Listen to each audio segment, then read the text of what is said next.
سلام و خوش آمدگویی بهتون. خیلی خوش اومدید به این چنل و خوش اومدید به اولین ویدیو شورت ویدیومون که همون مقایسه یوتیوبر هست.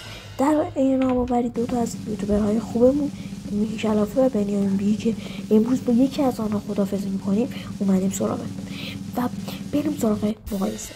اول از تامنیل شروع میکنیم. از نظر من تامنیل همونجایی که میکی کلافه توی شورت ویدیوی آپارات کار میکنه و ویدیوهای بیشتری میذاره، بهتر که این چیزو به بنیامین بی بدیم.